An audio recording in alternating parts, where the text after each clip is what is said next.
Welcome to Radiant Health, how to create health from the inside out. I'm your host, Lori Waka, and I'm so glad that you're here joining us today. I hope you've been able to find a nice quiet spot. You can sit back, relax, take it all in. You never know, today might be the day you hear exactly what you need to hear.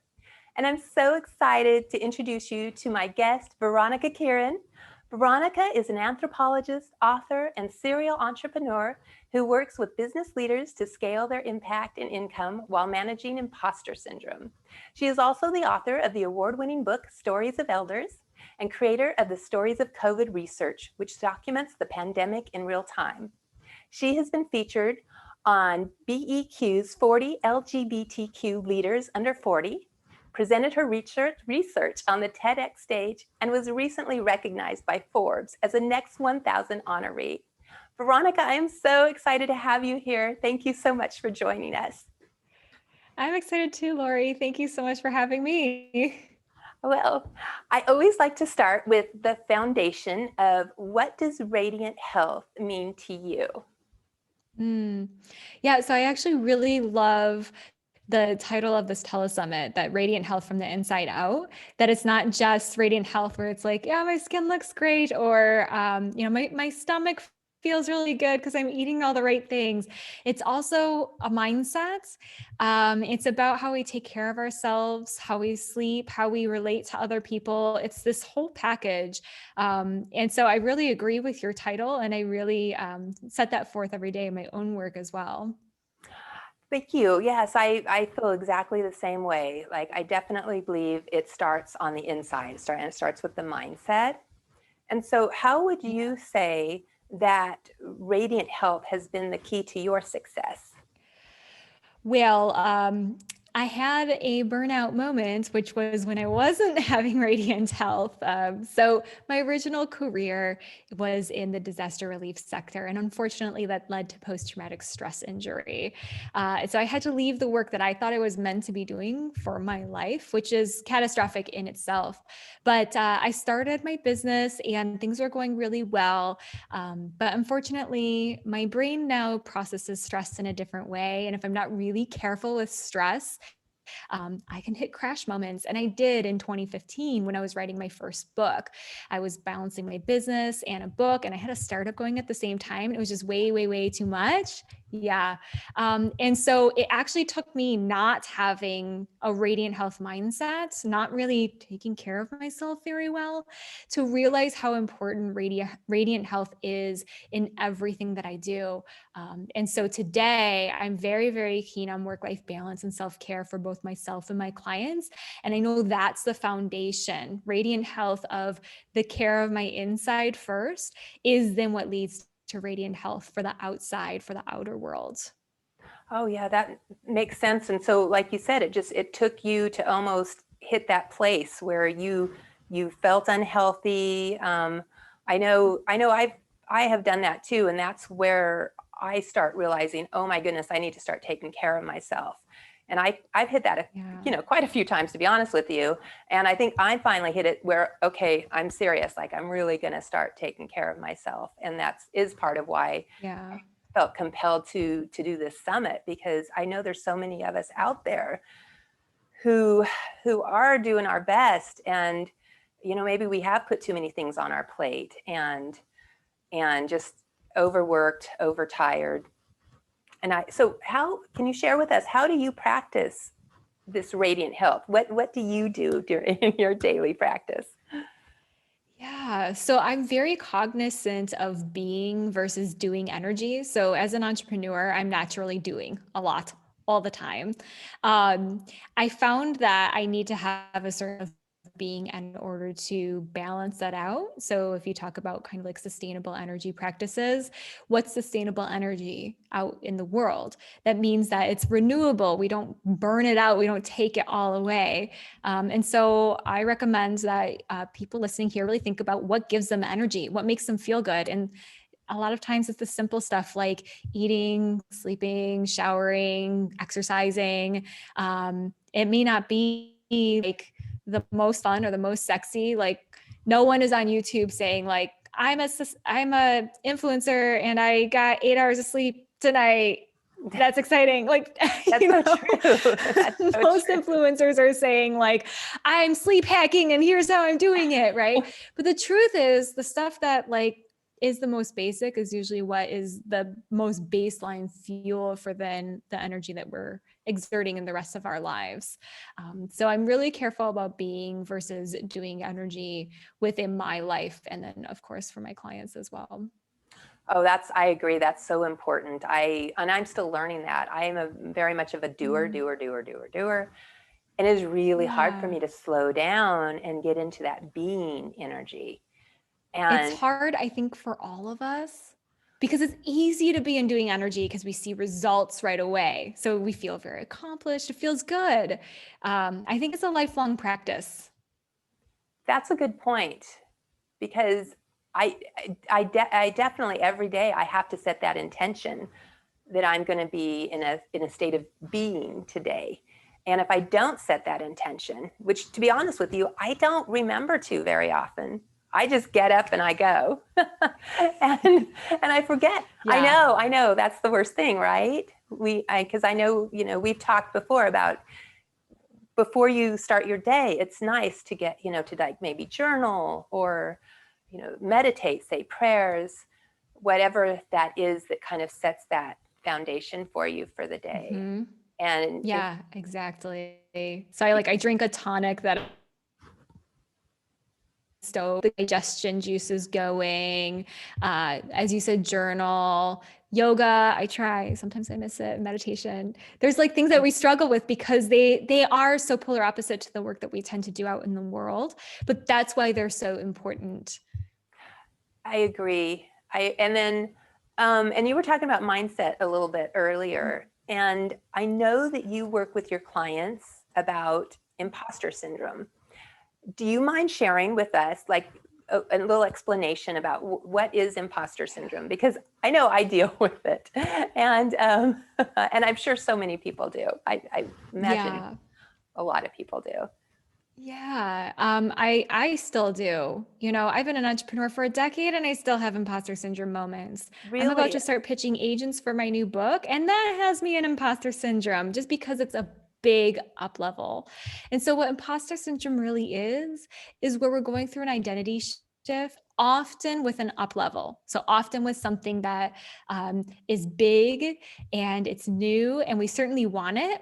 When we want something, usually fear likes to show up because that's how much we want it. You wouldn't be afraid if you didn't care. That's true. Um, That's true. and reason it's called imposter syndrome is for that exact description. You feel like you're an imposter because your identity hasn't shifted into the new level that you've reached. Sometimes it can come, however, because you suddenly find yourself the only one that looks like you in the room. So you're the only woman, you're the only person of color, you're the only queer person. And so sometimes that can trigger imposter syndrome. But typically, even those moments come with an up level because your merits got you into the room. Your work is the reason that you're there. It's 100% valid. But you're suddenly in a new space, and a space that maybe no one else has ever broken into before, which is a shame and an issue on so many levels, but it triggers imposter syndrome from us. And so it's really important for us to move past it because you're going through a really important up level. We don't want to lose that. Yes, I so agree with that. And you're right. That's when I feel it the most is, like you said, when I'm about to do an up level, something that Mm-hmm. maybe I, haven't done before. And in the beginning, it's like, oh, I can do this. Yay. But then as the more you do it, the closer you get to it, it's like, oh, and Yeah. all of those negative thoughts and beliefs and fears and everything just kind of sets Mm-hmm. in. And it's like, Mm-hmm. oh, but the fun thing is that we actually have control over that. We can do something about that. Is that right? Yes. Yes, absolutely.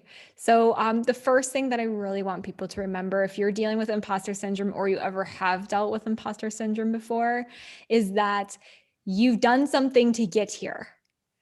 you wouldn't be here if you hadn't taken some sort of action or had done something in the past that people noticed.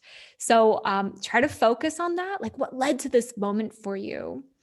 Another thing that I see a lot of entrepreneurs especially deal with imposter syndrome is when they are using the same skills that they've built in another place. So say you were a marketing director for a firm and now you're a marketing director as an entrepreneur. You started your own firm. Okay. Same skill sets, you're doing the same work for clients, but when you're an entrepreneur, it's in a different lens. It looks different or feels different. And so that often will trigger imposter syndrome as well. So really look at not just what you've done, but what you've done in the past successfully, because usually you've done this before. It just looks a little different. And that's what's triggering imposter syndrome. Oh, that's a really And good then, point. Oh, go ahead. Sorry. yeah. It's so simple, but then when you actually have to do it for yourself, right? That's when it gets complicated. Right. When we're sitting in there in the middle of it and we've just got our own thoughts and our own fears, it can overtake you and it can just like debilitate you, which I think is like one of the worst things that you want to let happen is to get stagnant and not. Yeah, absolutely. Exactly. I just heard the greatest analogy the other day, which I wish I'd made this up. I haven't made this up. I wish it was mine though, because it's perfect for this, that you can't read the label if you're in the bottle. And so your label probably is something like, entrepreneur, marketing direct mom. Hello, being a mom is like a heroic act in and of itself. A PhD student, like whatever your labels are, it's really hard to see them when you're in the bottle when it's you. And so at the same time, when you're trying to dig yourself out of imposter syndrome, you're in it, honey. So it's really hard. So give yourself some grace. This is easy stuff to talk about. It's a lot harder to process through on your own. Wow, that's a really good point. And you're right. That's such a good analogy. You can't read the labels if you're inside the bottle. That is so good. Oh my God. Yes. Yeah. And then while you were talking, I was thinking about it because if you let the imposter syndrome take over, you don't have the opportunity, you don't give yourself the opportunity to share your gifts with the world and make an impact on the world. And because that's one of the questions I was going to ask you is like, how has, achieving your radiant health, how has that allowed you to make an impact on the world? And I'd love to hear what you have to say, because I want people to think about that. Like, what's everyone out here has an ability, or out there has an ability to make an impact. And we just have to work through our imposter syndrome. But go ahead. I'm sorry. Go ahead and share with us how it's helped you. I think that was put really well. And I wholeheartedly agree with what you're saying, that like we need that radiant health as our foundation in order to do the work that we're meant to do in the world. And as I said before, your work in this world may be simply raising an amazing family. That's hard stuff. But you might want a PhD, or you might want to become a thought leader, or you might want your own business. There's so many ways that we can appear in this world, but that radiant health for sure has created a foundation for me in order to be able to do it. So, in 2015, I had this idea that I wanted to do research into the high-tech revolution and to document the paradigm shift through the eyes of those who lived it, through our elders. Nobody's done this before. No. And so I had to do a Kickstarter in order to make that happen. And then I traveled 12,000 miles across the United States as a woman alone, which I can tell you, I got scolded by a 104-year-old woman for traveling alone. But the reason that was possible, honestly, I was coming out of burnout. And the reason I was able to actually achieve that is because I started to lay the foundation for my radiant health, that I really knew that I have to root down into a good sleep routine, to not spend tons of time doom scrolling on the internet. To know that, okay, if I'm going to go out with friends, which I know like I understand we may have forgotten what that even means lately, but for those of you watching in the future, it's a pandemic right now, so we don't go out with friends anymore. But if you go out with friends and you need a recovery day, or you need to relax, be quiet, read a book, listen to records, whatever restores your energy. And so when I'm doing big things like that, when I'm working with clients, I give a lot of energy to them, and I must. But as a result, I also must restore big energy into myself. And that's why Radiant Health is so, so, so critical to me being able to do the work that I do. That's so powerful. And I noticed that with me. I was in some intense training last week and I lost quite a few hours of sleep, about 6 hours, to be honest with you. And how did you feel? Oh yeah, horrible. Yeah, horrible. And dragging, just everything that comes with that physical, Yeah, feeling of just not getting enough sleep, because sleep is so important. it But is. I know It's frustrating. I want those hours. I want to keep going and doing stuff, but like nothing is good when I don't get enough sleep. Right. And I feel the same way, and I'll do anything to get my sleep, but it was just like that situation where I just couldn't get it. So, but when Saturday came, I allowed myself to sleep in, and I made up 4 of those hours. So it is Good for important to you. yeah. Yes, get that balance. Exactly. I had a big push the other night. I was preparing some of my manuscript and I was up till 1 a.m. writing. So I let myself sleep in too. But the thing is, I also didn't stay up till 1 a.m. with a early morning meeting. I knew that I had that latitude on the other side in order to restore the energy. Okay. That makes sense. Really important for I people to be wasn't cognizant. quite as wise about that. Until Saturday. Yes. Well, I know that you have shared quite a few like wonderful tips. Is there like any other actionable step that our viewers can take to help them with, okay, I'm going to just let you talk. It looks like you have I'm here for it. So if you feel like you're dealing with imposter syndrome, or you feel like you've dealt with it in the past and you're scared of it coming back, the first thing that I like to look at is what are your triggers? Because everybody deals with imposter syndrome at different times and for different reasons. It's usually in an up level, as we've mentioned, but it's not always. And it might be related to your boss. It might be related to colleagues. It might be related to your partner. It could be all kinds of different reasons. So look for your triggers.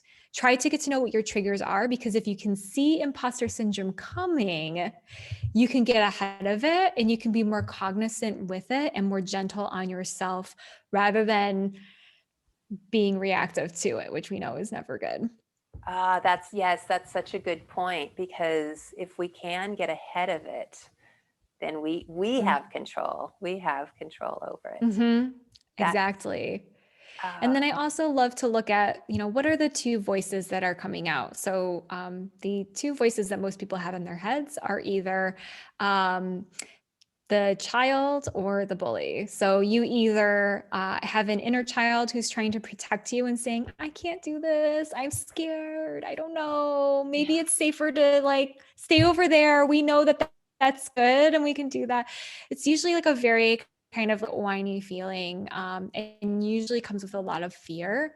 And so when it's your inner child, if you can identify that, then just like a real live child, that piece of you needs to hear is that you've got this.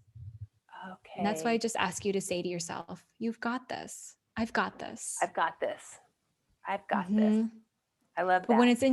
when it's your inner bully, on the other hand, usually it's like, you're an idiot. You can't do this. What are you thinking? Like, we know how we can beat up on ourselves. Every one of us like has just really honed that skill, unfortunately. Definitely. And so if it's your inner bully that's coming out this time, what we know about bullies is that they need to be stood up to. And so I ask you to say to your inner bully, you're wrong. Oh, just as simple tell as that that. piece of you, you're wrong. You're wrong. Ooh, I love that. I love that. That's very empowering to say that. You're wrong. Exactly. It just makes me want to go a little further with that, but you're right. It's like, yeah, I like Yeah. that. Thank you. Yeah, absolutely. And those were good descriptions, because you're right. Those are the two people that show up in my head that, yeah, Mm-hmm. that whiny little child that's scared, Yeah. and that Yeah. mean bully who, Yeah, and usually one is, the young piece of yourself that maybe has experienced a little trauma, no big, nothing big necessarily, but like, hey, this looks a little familiar and it looks like a scary situation from before, and that's okay. And our inner bully is usually our moms or our dads or that mean aunt or a mean teacher, right? We get these voices in our heads from experiences in life. yep. But it's okay to respond to them and then move on. Oh, that's a good point too. Like, that's so important to be able to move on, like acknowledge Mhm. and move You've on. got to acknowledge. If they don't get acknowledged, they'll just keep coming for you. They will, won't they? What Hmm. resists persists. You gotta acknowledge. Yeah. Thank you. I know we're getting close on time, and I want to make sure that to give you an opportunity. I know you've been very generous and have offered a gift to our viewers. So would you like to go ahead and share what that is now? Yeah.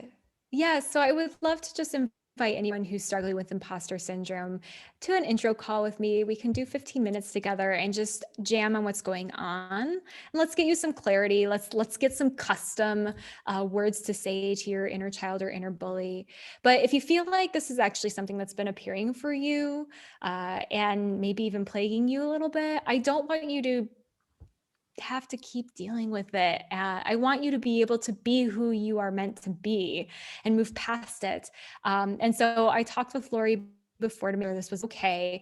And I've decided to give a $300 gift so that we can do an imposter syndrome mini session, which is 90 minutes. Instead of $425, it would be $125. And so you get a $300 gift just for being here and being part of this amazing summit. Lori said that she'll make sure that you get the ways to schedule either one of those. So whatever you feel Yeah. you need, just come on in. Like, we're going to take care of it. We're going to get you living the life of your dreams. Oh, that's beautiful. Thank you. And so generous. Thank you very much. I know that will be an amazing session, and can help, like, imposter syndrome can just like really just get us stuck.